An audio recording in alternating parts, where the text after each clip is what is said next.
사사기 11장 29절로 31절, 구약성경 382면에 있습니다.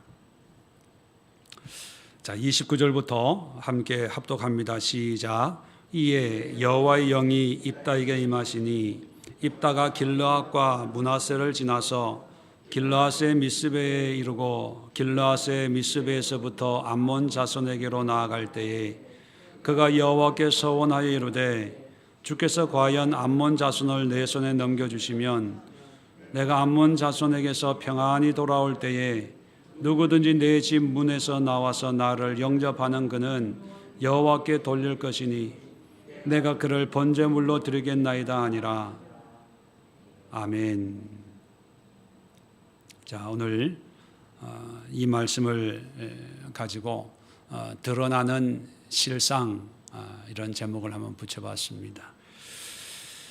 오늘 말씀의 배경은 이제 길르앗 장로들의 요청에 의해서 이제 장관이 입다가 이제 군대 장관이 되는 거죠. 그래서 암몬 자손들과 이제 전쟁을 하는데 먼저 그냥 무조건 싸우는 것이 아니라 외교적 담판을 벌입니다. 우리가 너희들 섭섭한 게 뭐가 있냐, 이렇게 담판을 벌였는데 그 협상이 결렬이 됩니다. 그래서 28절에 결론이 뭐냐면 암몬 자손의 왕이 입다가 사람을 보내어 말한 것을 듣지 아니하였더라. 이제 회담이 이제 깨어졌습니다. 그 다음에 남은 것이 이제 전쟁이지요. 자, 29절. 이에 여호와의 영이 입다에게 임합니다. 하나님의 영이 입다에게 임했어요. 그래서 전쟁하러 나아갑니다. 자, 그런데 30절에 보면 전쟁하기에 앞서서 하나님 앞에 이제 서원을 합니다. 근데 이 서원하는 게 참 기가 막힙니다. 뭐라고 그러냐면 암몬 자손을 내 손에 넘겨주시면, 다시 말하면 내가 전쟁에 이기면 내 집 문에 나와서 나를 영접하는 그는 여호와께 돌릴 것이니 내가 그를 번제물로 드리겠습니다. 그렇게 서원을 합니다. 자, 그 결과 그 결과는 아니지만 전쟁에서 이깁니다. 자, 이기고 34절에 집으로 돌아오는데 입다의 딸이 소고를 잡고 춤추며 나와서 영접하는데 하필이면 무남 동녀예요. 왜 이럴 때는 또 결혼을 한 번밖에 안 해가지고 남들은 자식이 70명이나 두는 그런 사사도 있는데 어떻게 무남 동녀, 외동딸이 제일 먼저 나오는 거예요. 거기에 대해서 이제 뒤에 쭉 나오는데 이 딸이 아버지가 그렇게 서원했으니까 내가 아버지의 뜻에 순종하겠습니다. 그런데 2달 말미를 주시면 내가 하고 싶은 거 다 하고 2달 뒤에 다시 돌아오겠습니다. 그래서 2달 동안 그 딸의 죽음을 애통해하고 또 그 친구들도 애통해하고 또 이스라엘 사람들도 39절 끝에 보면 이스라엘의 관습이 되어 40절에 이스라엘 딸들이 해마다 가서 길르앗 사람 입다의 딸을 위하여 나흘씩 애곡하는 그런 전통이 생깁니다. 자, 이게 뭘 말씀하는 걸까요? 우리는 성경을 읽으면서 승리했구나, 하나님이 함께 하셔서 승리했구나, 좋은 것만 보고 싶은 것만 그렇게 살펴보죠. 근데 특별히 사사기 저자가 입다의 이 이야기를 기록한 분명한 목적이 있습니다.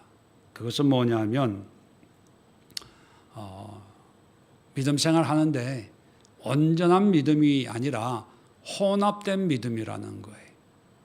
입다의 이 모습은 입다 한 사람의 문제가 아니라 그 시대의 일반적인 현상을, 대표성을 가지고 입다에게 이 스포트라이트를 맞추는 거죠. 지도자가 이러니까 그 백성들은 말해서 뭐 하겠느냐, 그런 의미거든요. 자, 다시 오늘 본문을 보면요, 여호와의 영이 성령이 임했습니다. 하나님의 그 영이 임해서 이제 승리를 주기로 하나님이 감동을 주셨어요. 그러면 할렐루야 아멘 하고 전쟁에 나가면 됩니다. 근데 30절에 하나님 앞에 서원을 해요. 서원한다는 게 무슨 의미일까요? 이기는 것이 확실하니까 서원하는 거예요? 아니면 이길지 패할지 모르는데 혹시 패한다면 이런 가정에 의해서 서원을 하는 걸까요? 후자죠. 믿음이 충만하면 서원할 필요가 없어요. 왜? 하나님이 승리케 하신다는데 서원한다는 그 자체가 불신앙이고 불순종이고 그죠? 의심이잖아요. 그래서 여호와의 영이 충만하게 임했는데, 그런데 입다는 그래도 혹시나 그러면서 서원을 해요. 우리는 여호와께 서원하여 하면 이 자체만 은혜 받아요. 이렇게 하나님 앞에 서원을 했구나, 약속을 했구나, 결단을 했구나. 근데 그 서원한 내용이 뭐냐 하면 번제를 드리는 거예요. 누구를 번제 드려요? 사람을.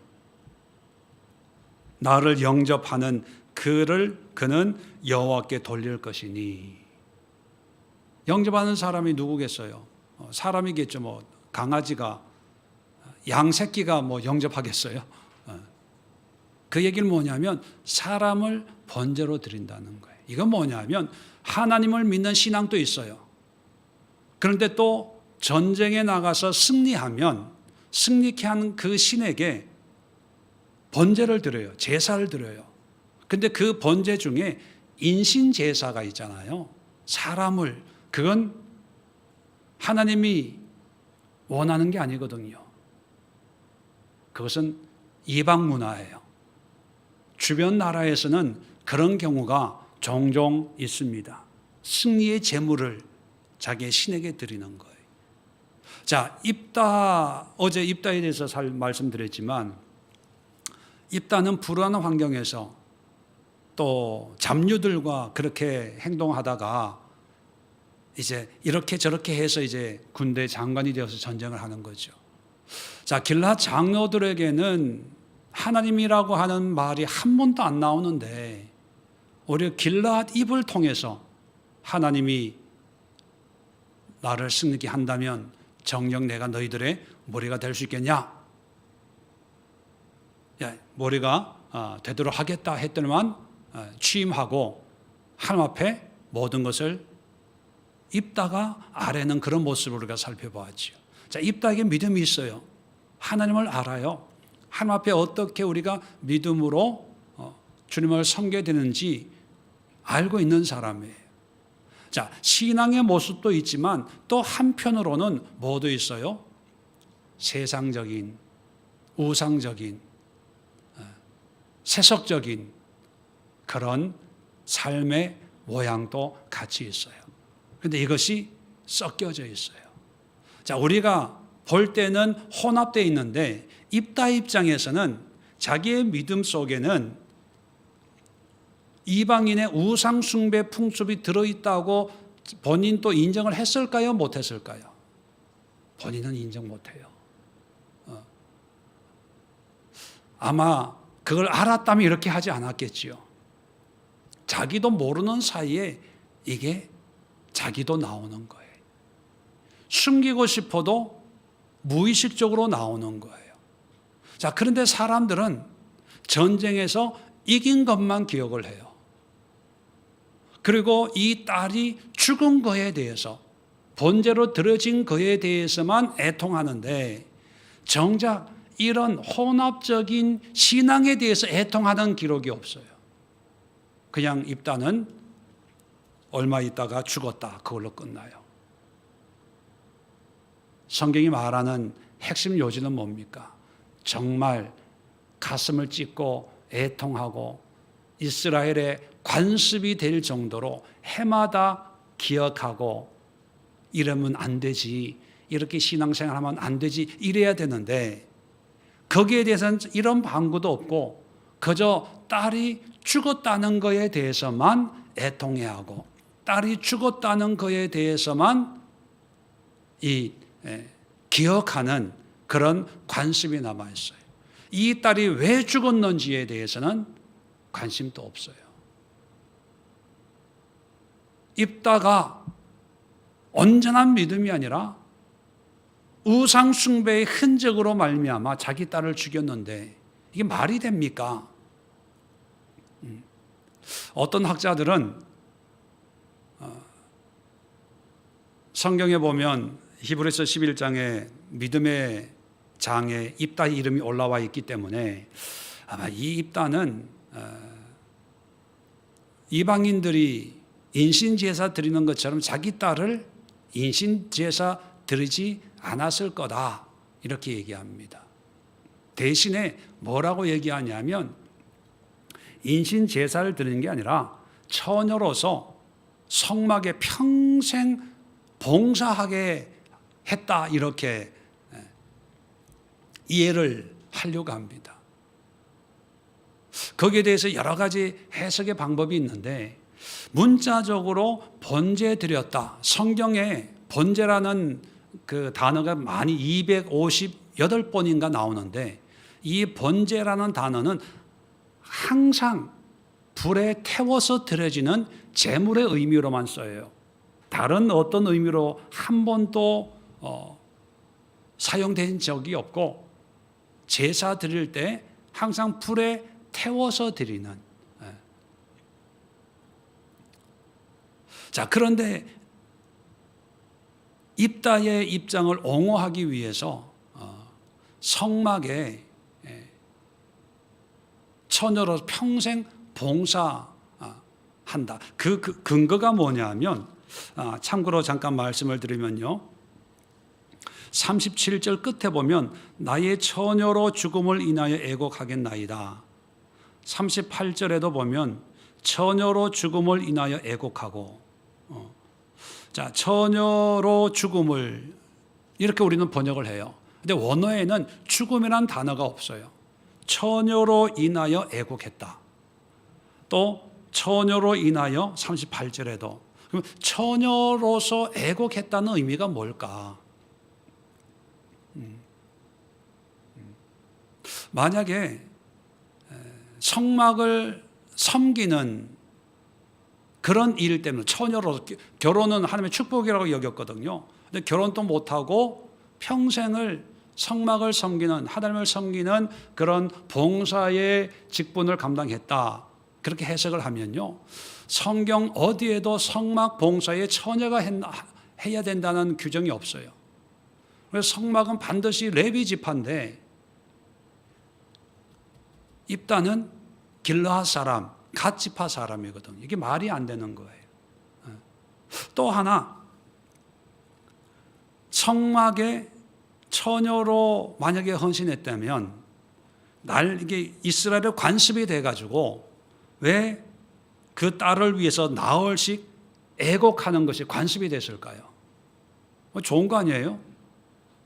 칭찬해줘야 되는 거 아니에요? 하나님 앞에 헌신한 거니까. 근데 왜 그것이 관습이 돼서 계속 전통적으로 애통해 해야 되는 그런 일일까? 이게 앞뒤가 안 맞는 거예요. 또 문자적으로 번제로 드렸다, 인신 제사를 드렸다라고 하는 것도 이렇게 자기 딸을 무남동녀 외동딸을 산채로 태워서 드리는 사람이 어떻게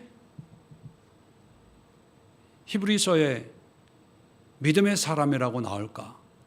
이게 또 해석이 안 되는 거예요.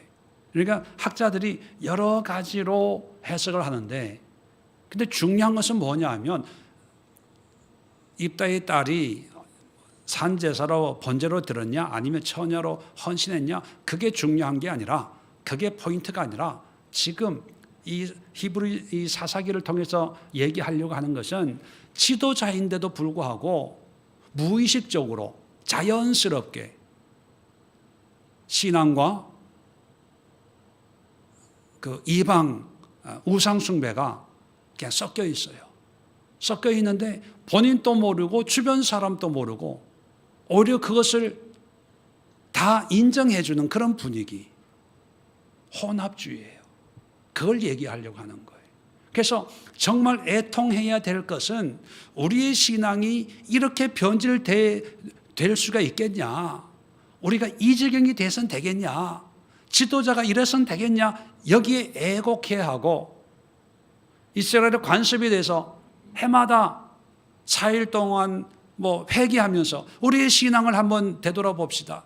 우리의 신앙 안에 불순물이, 세상에 그런 우상숭배의 모습이 들어와 있는지 1년에 한 번씩이라도 우리가 정결한 그런 회개의 시간을 가집시다. 그게 아니라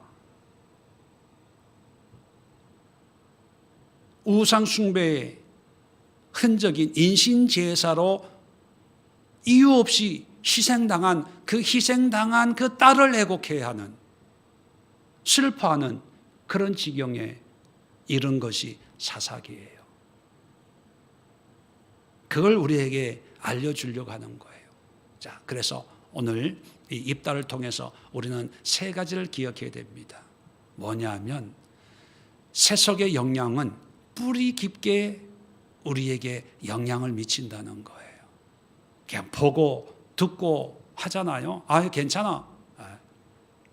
그냥 보는 거야. 그냥 듣는 거야. 근데 자꾸 보고 듣고 하면요, 나도 모르게 내 안에 그 영향이 미쳐요. 그래서 나중에 하나님을 섬기는데 그 방법이 우상숭배, 이방인과 같은 그런 모습으로 하나님을 섬기는데도 본인은 몰라요. 너무 익숙해져서. 오늘날 그런 모습이 있어요, 없어요? 너무 많아요.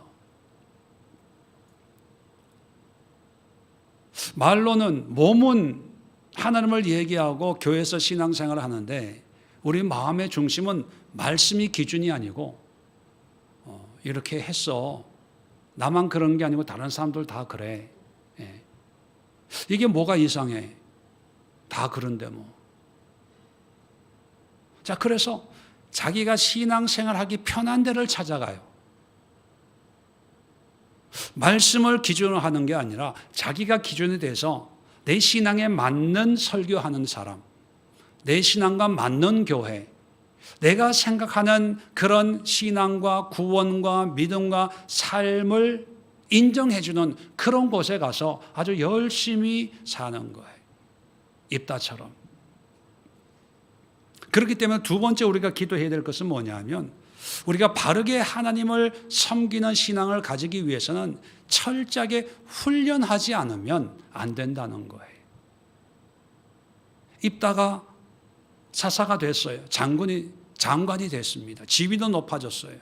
근데 지위가 높아졌다고 믿음이 회복되는 게 아니에요. 지위하고 신앙하고 상관이 없어요. 훈련이 안 되다 보니까, 입다도 조폭 출신이라고 그랬잖아요.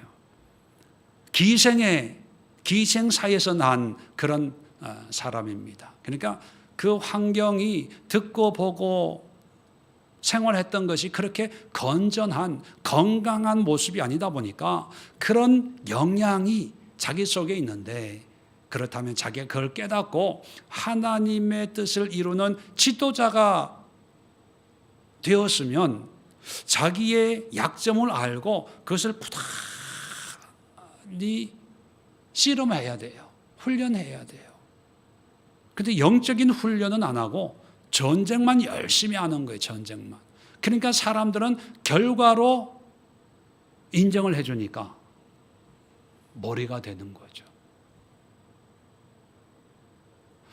잘 보세요. 결과는 좋아질지언정 하나님과의 관계는 그 결과하고 전혀 상관이 없을 수 있어요. 그런데 사람들은 하나님과의 관계는 눈에 안 보이니까, 또 분별할 수 있는 힘이 없으니까 신경을 안 쓰고 결과를 보고, 아, 이 사람이 이렇게 성공적인 삶을 사니까 하나님의 축복이다, 이렇게 그냥 인정해 주는 거예요. 그게 일반화가 되는 거예요. 그게 사사시대입니다. 사사시대는요, 하나님을 알려고 애쓰지도 않아요. 그래서 나중에 나오겠지만 사사시의 특징이 뭐냐면 자기 소견에 옳은 대로 행하는 그런 시대. 자기 소견이 뭡니까? 자기 판단에, 자기 생각에 이게 좋네? 야, 입다가 전쟁에서 승리하는 거 보니까 하나님이 함께 하셔서 그래. 그리고 그 승리를 주신 하나님 앞에 얼마나 믿음이 좋았으면 자기 딸을 바치겠어. 우리는 이런 믿음을 본받아야 됩니다, 여러분. 이런 지도자를 우리가 섬길 수 있는 게 우리 복이 아니겠습니까? 이러고 떠들었을 것 같아요. 여러분, 오늘날은 물론 오늘날은 인신제사 이런 건 없어요. 그런데 교묘하게 신앙과 함께 또 세상적인 게 섞여져서 이제는 본인도 뭐가 믿음이고 뭐가 불신앙인지 전혀 분별을 못하는 그런 시대가 되고, 이제 나타나는 주일 성수하고 11조 드리고 뭐 사업 축복받고 자녀들 시집장가 잘 가면 다 이구동성으로 하나님의 은혜야, 하나님의 축복이야, 다 그래요. 근데 그 사람들의 신앙이 하나님도 있고 없는 게 아니에요. 예수님도 있고 성령님도 있고 또 뭐가 있냐면 부처도 있고 공자도 있고 무당도 있고 다 있어요. 그래서 목사님 신방 가면 아유 목사님 어서 오십시오. 기도할 때 하나님 응답해 줄 줄로 믿습니다. 좋은 대학 가게 해줄 줄로 믿습니다. 교회도 헌금 하나님 앞에 드리잖아요. 헌금을 드리는데 복채 드리듯이 자기가 은혜 받으면 두둑하고 은혜 안 되면은 헌금 안 해요. 기분 좋으면 헌금하고 조금 찔리는 설교 들으면 헌금 안 해. 이게 입다예요. 이게 입다. 이게 사사시대예요. 마지막으로 세 번째가 뭐냐면 결론적으로 신앙적 혼합은 믿음 반 세상 반이 아니라 불신앙이에요. 하나님은 거룩한 분이거든요. 거룩이란 말은 쉽게 표현하면 순수한 거예요. 오직 하나님으로만 가득 차 있는 것, 그게 거룩이거든요. 그렇게 보면 과연 하나님 보시기에 오늘날 우리가 가지고 있는 신앙을 하나님이 보시면 야, 참 이런 신앙 참 귀하다라고 할 그런 사람들이 얼마나 있을까? 딱 그렇다고 해서 바른 신앙 가지고 있는 사람 별로 없는데 그렇다고 내가 뭐 그렇게 뭐 열심히 할 필요가 있나? 다 그렇고 그런데 그렇게 또 생각하시면 안 돼요. 그렇게 생각하는 게 사사시대였거든요. 자, 결론적으로 말씀을 드리려고 하는 게 입다의 등장은 어제도 말씀드렸지만 문제 해결을 위해서, 사람이 없으니까 문제만 해결해 줄 수 있는 사람이라면 누구든지 지도자로 세우는 그런 시대적인 상황에서 입다가 사사가 됐습니다. 세워놓으니까 그 입다가 보여주는 모습은 문제는 해결하지만 사실 문제 해결도 입다가 하는 게 아니라 누가 하는 거예요? 하나님이 하시는 거거든요. 하나님이 하시는데 사람들은 사람이 한다고 생각을 하는 거예요. 입다 자신도 왜 서원을 합니까? 이방 신처럼 뭔가 여호와 하나님은 뭔가 이렇게 받으면 재물을 받고 거기에 따라서 뭔가 승리를 주는 그런 신이라고 오해를 하는 거죠. 그런데 이런 것을 잘못된 것을 인식하는 사람이 없어요. 오히려 우상 숭배의 흔적으로 억울하게 죽음을 맞이하는 그 입다의 딸을 위해서는 애곡을 하고 전통을 만들고 관습을 만들고 사흘씩 슬퍼하는데 정작 하나님의 말씀에서 완전히 벗어난, 믿는 것도 아니고 안 믿는 것도 아니고 하는 것도 아니고 전혀 안 하는 것도 아니고 그런 희미한 흐릿한 그런 신앙의 모습에 경종을 울리는 사람이 없다는 거예요. 이게 문제야 라고 얘기하는 사람이 없다는 거예요. 이래서는 안 되는 거 아니야? 이렇게 인식하는 사람이 없고 다 그렇게 휩쓸려가는. 자, 그래서 나중에 나오지만 12장에 보면요, 이 입다가 같은 지파 사람, 에브라임 지파와 전쟁을 해요. 42,000명을 죽여버려요.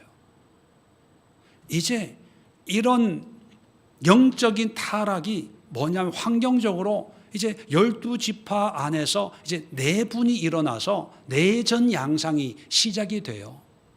그게 기드온을 통해서 이제 입다가 기드온을 통해서는 좀 이렇게 그런 분위기를 만들었다가 이제 입다에 와가지고는 대대적인 그런 전쟁, 대놓고 전쟁을 해요. 같은 형제인데 함께 연합을 해야 되는데 이제 적이 밖에 있는 게 아니라 안에 있게 되는 거예요. 나중에 이제 베냐민 지파와 전쟁을 하는데 씨를 말릴 좀 그렇게 악랄하게 전쟁을 하게 되는 거죠. 자, 그렇다면 우리가 입다를 오늘 본문을 우리가 묵상하면서 우리의 신앙은 정말 순수한가? 하나님 앞에 100% 완벽하지 않지만 그래도 우리가 지금 온전한 믿음으로 하나님을 섬기고 있는지 없는지 날마다 자각하고 깨닫고 하나님 앞에 두려움으로 조심조심 그런 경계심을 가지고 신앙생활을 하는지 아니면 이래도 좋고 저래도 좋고 축복만 받으면 사업만 잘 되면 자식들만 잘 되면 그게 다 하나님의 축복이지 뭐. 그리고 반대로 뭐 안 되면 뭐 내가 죄가 있어서 그러나 뭐 하나님이 나를 치시는 거 아니냐? 어떤 환경을 가지고 하나님과의 관계를 저울질하려고 하는 그런 모습은 우리에게 없는지, 정말 하나님이 우리에게 원하시는 게 무엇인지 우리가 우리의 신앙을 먼저 살펴봐야 되겠습니다. 바른 신앙을 위해서 우리는 훈련해야 돼요. 그 훈련이 다른 게 아니에요. 하나님이 뭘 우리에게 말씀하시고 무엇이 참 신앙인지. 제가 기적 중에 기적은 뭐냐면 성경 한 번 안 읽고 신앙생활 하는 분들, 이게 기적이에요. 어떻게 하나님에 대해서 모르고 어떻게 신앙생활 하는지 모르겠어요. 그리고 성경 한 번 읽고 하나님에 대해서 다 압니까? 저는 한 30년 목회자로 살고 성경을 연구하고 공부하는데도 할 때마다 모르겠어요. 이번에 사사기를 이렇게 매일 강의하지만 그전에도 사사기 설교를 했어요. 그죠? 근데 그때 설교한 거하고 지금 찬찬히 묵상하면서 말씀을 보니까 그때 설교한 게 부끄러워져요. 야, 내가 이 말씀을 가지고 이렇게 설교했는데 부끄러웠어요. 그래서 그런지 하나님께서 과거에 설교했던 걸 오늘 다 날려버렸어요. 컴퓨터 바이러스가 들어와가지고 다 락이 걸려서 들어가 보니까 영어로 비트코인을 보내야 이 락을 풀어준다고 램섬웨어가 들어와가지고 해가지고 지금 다 컴퓨터 다 포맷하고 다 날아갔어요. 다 이 주일 이번 21일 기도회 이 설교 준비해 놓은 거, 이번 주일 준비해 놓은 거, 그동안에 설교했던 거, 리더 훈련 준비해 놓은 거, 뭐 책 요약한 거 다 날아가 버렸어요. 오늘 하루 종일 그때 얼마나 신경을 썼는지. 그런데 오늘 이 말씀을 묵상하면서 야, 지금까지 설교한 거 너 거짓말 한 거 아니냐? 제대로 나를 알고 설교한 거냐? 그런 마음이 아닌가. 여러분 오해하지 마세요. 전혀 물론 그런 면도 없지 않아 있었지만 제가 뭐 다 그렇겠습니까? 중요한 것은 우리는 완전하진 못해요. 그러나 늘 조심해야 돼요. 늘 경계해야 됩니다. 그런 마음을 하나님이 어여삐 여기지 않을까요?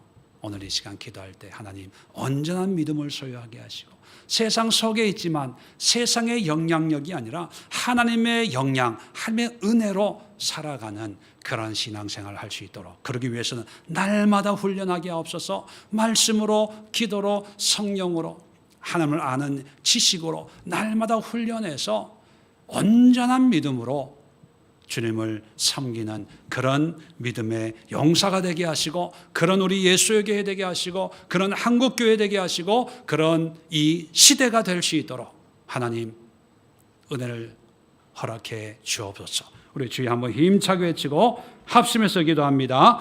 주여, 할렐루야, 할렐루야, 할렐루야. 주님